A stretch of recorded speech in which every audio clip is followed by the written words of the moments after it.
如果咁多位有留意開我嘅 IG 嘅話，同埋呢排我係咁拍巴士片同埋行路片，就知我好中意周圍去噶啦。點解嘅？因為我中意睇風景咯。身為一個四圍去咗3年嘅人，係好有資格拍自己四圍去嘅好處嘅，係咪先？第一，提升規劃能力。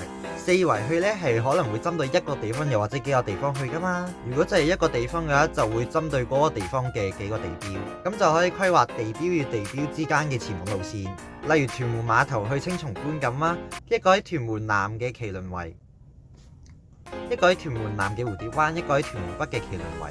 透過規劃到最近嘅前往路線。如果一夜要去幾個地方嘅話呢，就要規劃前往嘅路線同埋上到嘅地方，例如元嶺南園園池、元洲村、白田村、長沙灣廣場等等等等。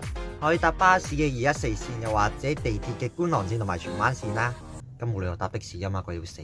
當然我就可以提升呢個規劃能力啦。第二，提升說話技巧。喺四圍走嘅過程中呢，未必下下都係一帆風順噶，可能下電話冇電啦，咁我就唔會好似成個戇鳩咁。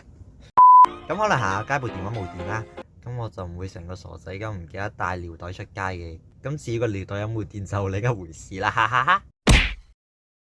咁如果行下電話冇電呢，就大領落啦，咁就冇得揾路睇嘢揾嘢食啦。除咗好煩，就係好煩咯。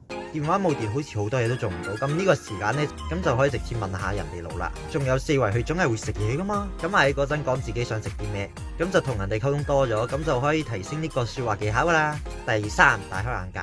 喺四圍去嘅路途中係會見到好多嘢噶，例如歷史建築、交通運輸、商貿區等等等等，例如塘尾嘅雷生春啦、巴士路線啦、觀塘商貿區等等等等。咁睇得越嚟越多嘢嗰陣，個認知就會越嚟越豐富。跟住就 I can open your eyes， 唔係I要 It can let you open your eyes， 好低能啊！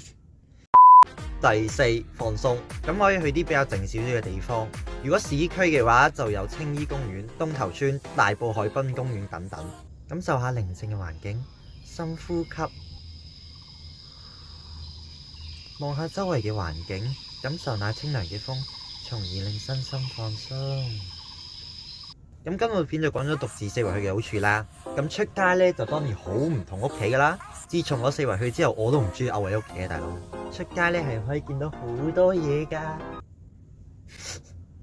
所以咁多位唔好死咕咕喺屋企啦，好冇？多多感受下街外嘅美。